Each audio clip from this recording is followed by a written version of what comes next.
TV comunitária do Rio de Janeiro, canal 6 da NET, transmitimos também online, tvcomunitaria.rio. Nosso núcleo Política e Cidadania traz hoje também novamente aqui conosco o nosso advogado criminalista, o nosso advogado também não só do povo, como também de grandes causas, sobretudo nessa área também política sindical. João Custódio. Prazer grande, obrigado. Opa, o prazer é todo meu. O nosso convite e obrigado a você que está nos assistindo também. Custódio, sobretudo, eu pediria que você esclarecesse para a gente o que está se passando com relação ao nosso querido jornalista e também advogado, né? Até porque a gente precisa, às vezes eu desço o cacete aqui nas elites americanas. Eu não tenho nada contra o povo americano, eu tenho contra aqueles banqueiros, aqueles usurários, aqueles tubarões, como também até brasileiros também, mas não nada contra o povo americano e contra, no caso, por exemplo, um grande, a meu ver, lutador de causas assim justas, que é o Glenn Greenwald.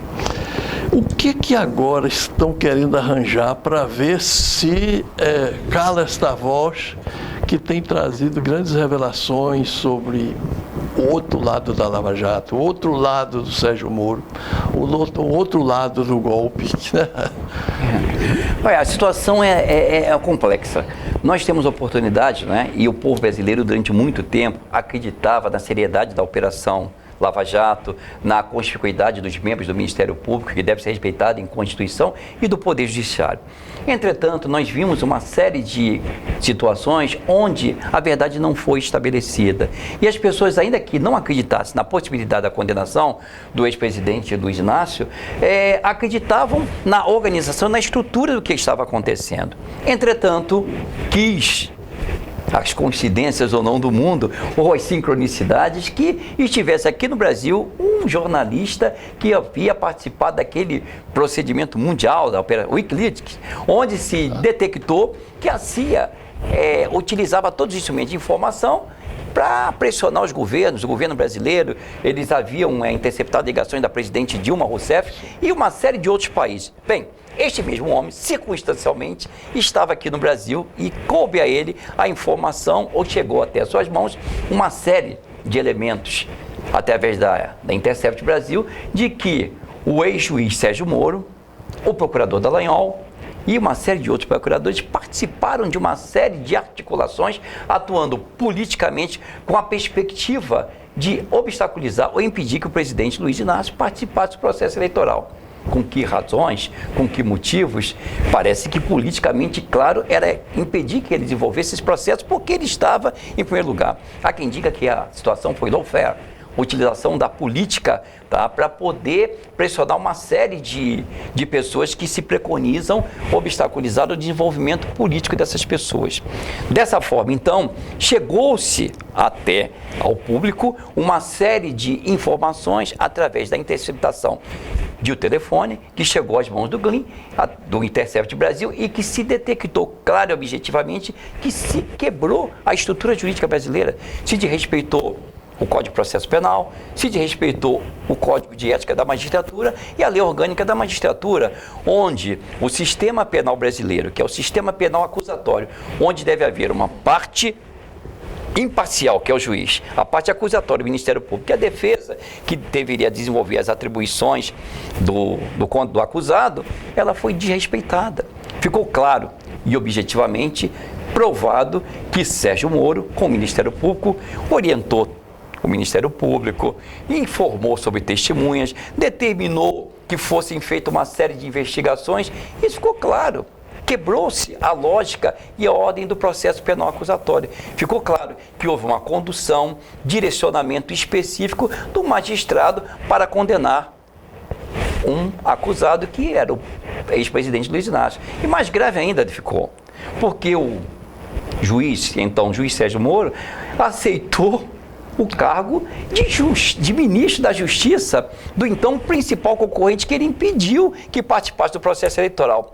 E mais grave, essas interceptações e informações, ficou claro que ele havia mantido também contato com o Paulo Guedes, antes mesmo de que se envolvesse o segundo turno das eleições. Ou seja, temos clareza bastante que houve uma participação direta, uma interferência clara e objetiva para impedir que o ex-presidente Luiz Inácio participasse do processo eleitoral. E o que acontece? Posteriormente, como não tinha o que explicar, o juiz Sérgio Moro então disse que o telefone dele tinha sido hackeado.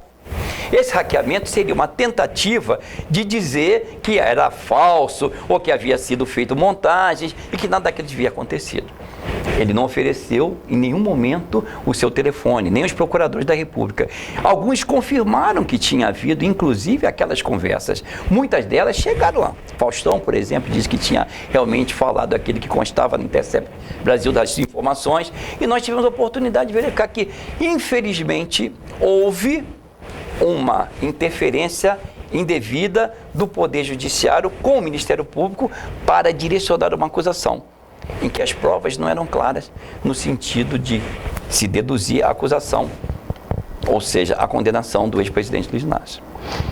Olha, o João Custódio, nosso querido advogado criminalista, eu ontem fiz questão de assistir novamente, e é interessante que a gente reassista Getúlio Vargas, esse filme que tem o Ramos, né?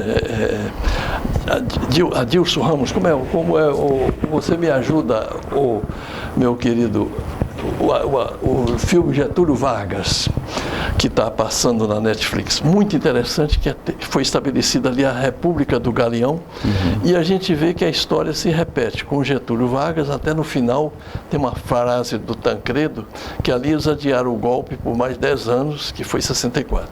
Então a gente vê que essa história se repete com o Jango, essa história vem se repetir com a Dilma, com Lula, ou seja, na entrevista anterior eu falava das elites, que nós não temos elite. Nós temos esses ricos que sempre, desde a época das capitanias hereditárias, são sempre os mesmos que, quando eles estão perdendo espaço, eles vão lá e dão um golpe. Eles veem que, por eleição, eles não recuperam o poder.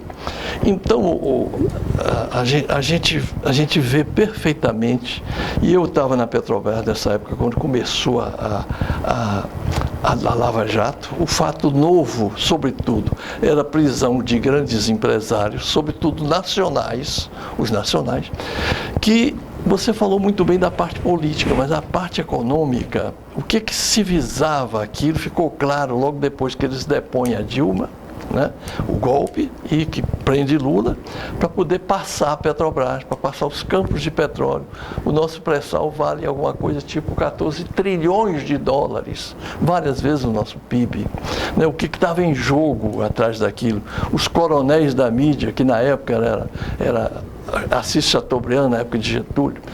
A gente já tinha o Globo, já começava, Tribuna da Imprensa, o Carlos Lacerda, né? E a gente vê também que o Café Filho se chamou Temer, né? Passou a se chamar Temer no golpe, né? Que traz. Interessante esse paralelo, você que é também da velha guarda, da política, que foi da política estudantil, se lembra como é que foi o golpe de 64, essa coisa toda se repetindo. Mas o que paira de ameaça hoje sobre o Glenn? Porque o Glenn, quando a gente o escuta, é bem assim, é fundamentado, e ele, do que diz respeito a próprio conhecimento que ele tem da Constituição brasileira, ele é muito seguro de si, né? E corajoso, né? Um homem valente. Poucos têm a coragem dele, eu acho que. Agora, o que tem realmente e queria também depois usar um pouquinho, explorar você um pouco sobre o juiz de garantia, porque esse medo de juiz de garantia, que há quem diga que com o juiz de garantia nós estaríamos sendo colocados, finalmente, no conceito das nações em termos de avanço jurídico brasileiro. Soriano, a situação é complexa, mas nós temos que tentar a apreender, né, os fatos que acontecem em nível mundial. É muito comum que situações onde os países começam a desenvolver a sua economia e, sobretudo, quando tem petróleo. Se nós pegarmos o Senegal em 1956, quando se descobriu o petróleo, que as pessoas acreditavam que aquele país teria o seu desenvolvimento na África e seria algo positivo para aquele país, para aquele continente, o Senegal foi destruído. Todos os países onde se desenvolve uma perspectiva econômica com petróleo, há golpe de Estado, há uma destruição total das instituições e uma proletarização daqueles povos. Aconteceram em vários lugares especificamente, e o Brasil agora tem sido também uma clara evidência do poder econômico do mundo, tentando obstaculizar, tentando impedir que esses recursos possam ser utilizados para o desenvolvimento do povo brasileiro. O pré-sal, por exemplo, Soriano, pretendia ser utilizado grande parte dele na educação. Tinha que ser utilizado através da saúde, royalties. Isso estava trazendo uma perspectiva de desenvolvimento muito grande. As pessoas não têm clareza.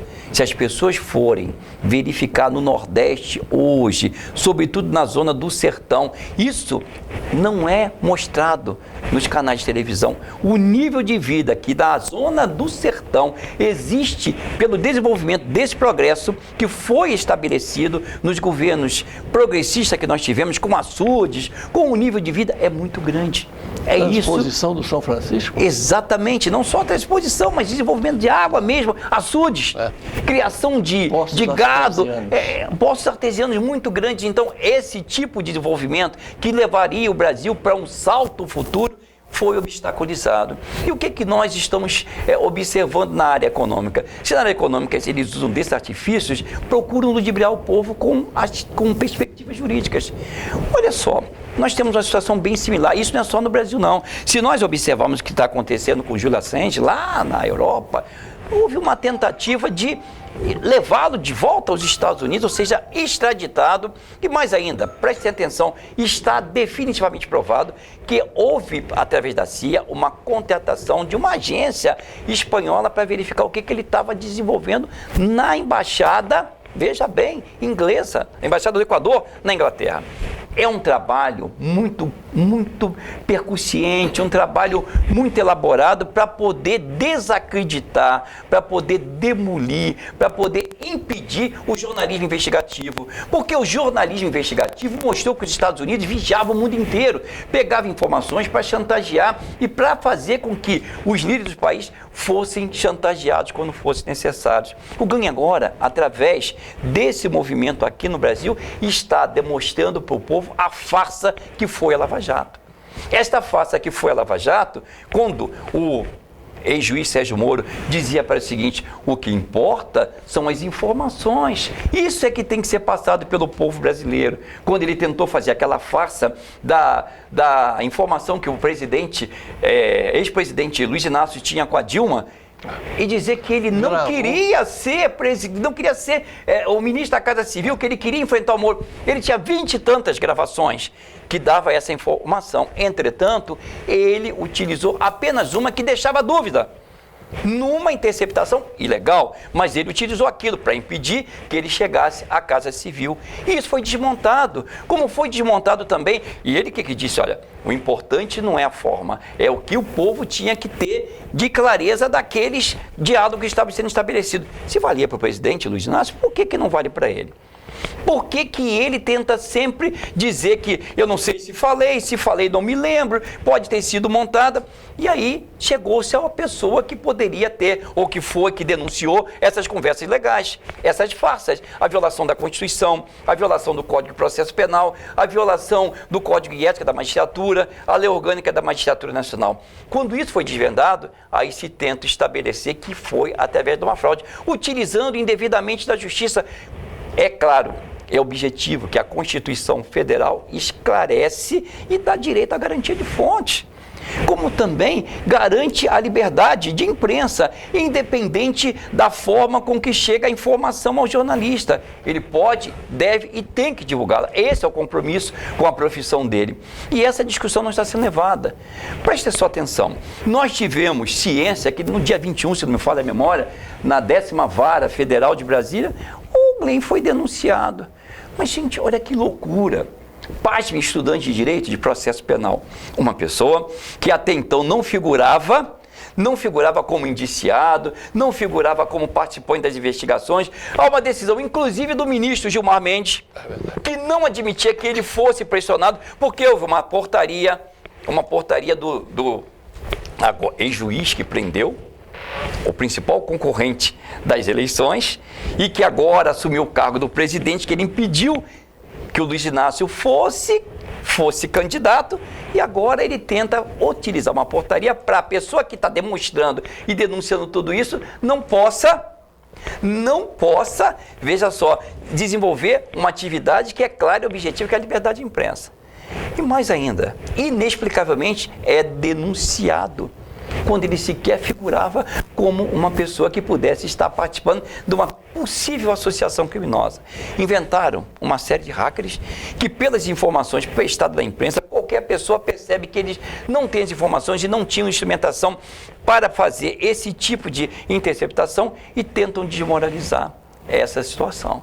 Eu espero que o juiz, Ricardo Leite, se me falha a memória, que é juiz da 10ª Vara Federal de Brasília, ele tenha a mesma coragem que fez para negar a denúncia, que tentaram fazer sobre Luiz Inácio e sobre a Dilma Rousseff, com uma associação criminosa que inexistia. Ele disse que a denúncia era subsistente, que não havia elementos para que pudesse ser aceita. É o que eu acredito que vai acontecer e espero que a lógica jurídica, que a capacidade de análise do magistrado tenha claro que é impossível essa denúncia ter sequência, ser aceita, para que possa desenvolver a persecução penal. Não há elementos consubstanciadores e até mesmo a aceitação dessa denúncia, salvo o juízo superior, violaria uma decisão que foi passada pelo Supremo Tribunal Federal. Então, o que se percebe é uma forma de intimidação, da mesma forma com a que acontece com o Julian Assange, que existe uma perspectiva de extraditado, que há pressão internacional. Observem as pessoas aqui no Brasil que o Glenn, ele também desenvolve as suas atividades, não só no Intercept Brasil, mas em jornais nos Estados Unidos. Pessoas que são consideradas da direita norte-americana não conseguem admitir. Há jornais de Nova York, há jornais de Washington que defendem o Glenn, demonstrando claramente que o que estão fazendo com ele é inaceitável. Num país civilizado, onde se respeita a liberdade de imprensa, não pode ser feita. É uma tentativa desesperada, não se sabe de quem, talvez do ministro da Justiça ou de outros segmentos que percebem que o Bolsonaro cada dia mais perde a sua popularidade, de levar para o Sérgio Moro a perspectiva de sucedê-lo numa próxima eleição presidencial. Pode ser uma elucubração minha, mas o que demonstra os fatos é isso. Do ponto de vista da lógica formal, do ponto de vista do devido processo legal, do ponto de vista dos elementos que são essenciais no processo penal brasileiro, não poderia sequer figurar como polo passivo dessa relação processual, ou seja, não poderia ser denunciado nesse processo. Não há elementos. Ele nem figura como indiciado. E, de repente, de paraquedas, aparece numa denúncia. Isso realmente, salvo o juízo superior, eu tenho que sempre falar na condição de advogado, porque nós podemos equivocar. Isto é uma aberração jurídica. Sobre o juiz de garantia. Olha, aqui no Brasil, é o único país ainda no mundo, além de Angola, que tem um inquérito policial. O inquérito policial Sim. é um instrumento da persecução penal, onde se busca colher elementos de autoria e materialidade. Ou seja, quem fez o crime? E o que é o crime? Existem vestígios? Existe algum elemento que possa direcionar a prática de alguém especificamente do ilícito penal? Então, o que acontece? No inquérito policial, a Polícia Judiciária, quando foi feita, porque também é um detalhe, o nosso Código de Processo Penal é de 1940 ou 41, se não me falha a memória, e ele foi feito com base no Código Penal de 1890, assim que a República estabeleceu. Então, mudou o Código Penal em o Código Penal de 1940, em 1977, 1984, Lei 7.209, de 11 de julho de 1984, mudou o artigo 1 ao 120 do Código Penal, estabelecendo aqui no Brasil a teoria finalista do direito. E alguns artigos do 121 ao 356 do Código Penal. Bem, então o que acontece? O Código de Processo Penal continua antigo, com emendas esporádicas, a Lei 6.416, de 1977. Depois disso, nós tivemos 5 ou 6 reformas processuais penais. Enquanto no Código de Processo Civil nós tivemos 73, depois tivemos agora no retrasado, uma mudança total no Código de Processo Civil, o Código de Processo Penal é retalhado. Se nós observarmos com a cuidade necessária, nós observamos institutos que não existem. O Ministério Público, por exemplo, pode decretar medida de segurança. Isso é uma excrescência. Então, no inquérito policial, o que ocorre? Como existe apenas o sujeito de investigação, isso entra em contradição com a Constituição de 5 de outubro de 1988, onde estabeleceram uma série de garantias e essas séries de garantias deveriam ser observadas pelo Código de Processo Penal. Por exemplo, o artigo 14 do Código de Processo Penal diz que a parte investigada, ela pode requerer diligências, mas que serão realizados ou não ao alvedrio da autoridade policial. Isso contrapõe a Constituição de outubro de 88, a Constituição Cidadã. Então, essas modificações, como por exemplo, o juiz de primeiro grau, que em função do sistema de freios e contramarchas, que é uma garantia do processo constitucional, que o Poder Judiciário fiscaliza o Poder Executivo e o Poder Legislativo, mas no processo especificamente, significa que o juiz, ele fiscaliza a atuação do Ministério Público. E na Constituição de 5 de outubro de 1988, no artigo 129, a titularidade da ação penal pública incondicionada é do Ministério Público. Então, ele conduz, inclusive, algumas investigações. Mas olha só que coisa complicada. Existe no processo penal, o Ministério Público, que tem a tarefa de fiscal da lei, ele é parte. Como ele é parte no processo penal, ele está conduzindo uma investigação que vai servir de elemento para ele oferecer a denúncia. Então, ainda que inconscientemente, e o Barão de Montesquieu, que é o chá de secundário, dizia que era necessário ter controles, porque até na democracia, até na virtude, o excesso de poder leva a defecções. Então, o que se visa no mundo inteiro com esse processo do juiz de garantia constitucionais? É que o Ministério Público não extrapole as suas funções no momento em que ele está encaminhando, veja bem, os elementos futuros de prova para fazer a sua opinião delicti. Opinião delicti é a sua opinião, que vai gerar denúncia. Para que não tenham excrescência, esse juiz de garantia constitucional deve ser aquele juiz que, enquanto o inquérito policial existe, enquanto a denúncia não exista, o Ministério Público não possa extrapolar. Ou seja, a Constituição, o Código de Processo Penal, vai estar sendo cumprido. E para que ele não fique contaminado depois, veja bem, e acompanhou toda aquela sequência no inquérito policial, como aconteceu no processo do Luiz Inácio, Ministério Público senta, tinha um erro. Aqui no Brasil, o Ministério Público senta do lado do magistrado, enquanto o advogado fica lá embaixo. Isso é uma excrescência. Então, esses fatores seriam essenciais para que o juiz não ficasse contaminado com aquelas provas, com todo aquele inquérito policial. Ele, até a denúncia, ele atuaria fiscalizando o Ministério Público, o advogado e a autoridade policial. Depois disso, outro juiz deveria julgar o processo sem aquela contaminação. Exatamente. Há países em que o inquérito policial, por exemplo, quando a denúncia é efetivada, ele desaparece. Ele não existe mais, visando exatamente essa impossibilidade de contaminação. Mas aqui no Brasil é uma loucura. O juiz, o ministro, Luiz Fux, numa canetada monocraticamente, obstaculizou a lei, que foi o motivo de tanta discussão no Congresso e de tanta alegria para os advogados e para a sociedade, para que essa excrescência, esse equívoco, eu não estou condenando o Poder Judiciário, ou o Ministério Público, Constituição, porque em constituições, a OAB também, todos podem errar. Mas nós que defendemos a democracia, defendemos o controle de um instrumento sobre o outro, de um poder sobre o outro, esse equilíbrio seria fundamental. Então, o que se preconiza com esses juízes de garantia constitucionais é que no inquérito policial, o Ministério Público, a autoridade policial e o advogado possam verificar se o Código de Processo Penal, se a Constituição está sendo cumprida. E que depois de recebida a denúncia, não vai ser aquele juiz que, contaminado com um processo de coleta de elementos futuros de prova, ele não esteja fazendo ou efetuando julgamento no futuro. E isso parece que já tem na Justiça em São Paulo, né? Não, isso já existe em São Paulo eles estavam desenvolvendo um sistema similar, embora não fosse normalizado ainda. É uma coisa eficaz. Na Itália, em vários países do mundo, isso existe. É uma forma de fazer com que as instituições se azeitem, se adequem às necessidades da sociedade. É como nós temos hoje em dia a audiência de custódia. É um avanço. Como na Lei 6.416 de 1977 se mudou antigamente, para a pessoa recorrer, tinha que recolher a cadeia. Essa discussão que houve, que o Supremo colocou termo, que duplo grau de jurisdição já pode executar ou não, é um avanço da sociedade. É um avanço dos marcos civilizatórios para perfeita convivência social. É isso que se pretende. Agora, não se sabe por que se obstaculiza sobre argumentos corporativos, ou não se sabe por que razão, se obstaculiza a vontade do povo manifestada pelo poder legislativo. E nesse caso aí, o maior opositor, mais ferrenho, é exatamente o Sérgio Moro, né? Do juiz de garantia. Alguma coisa está por trás, porque se for rever o que ele andou fazendo de usurpação, né, excessos na Lava Jato.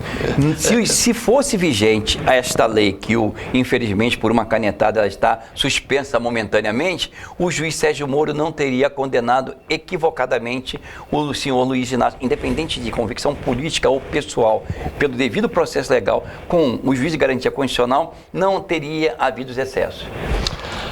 Doutor Custódio, agradecemos em nome da TV Comunitária, agradecemos a você que nos assistiu, ao nosso querido Max Figueiredo aqui, que produziu essas imagens, essa edição, e as câmeras estarão sempre à sua disposição aqui, o nosso estúdio.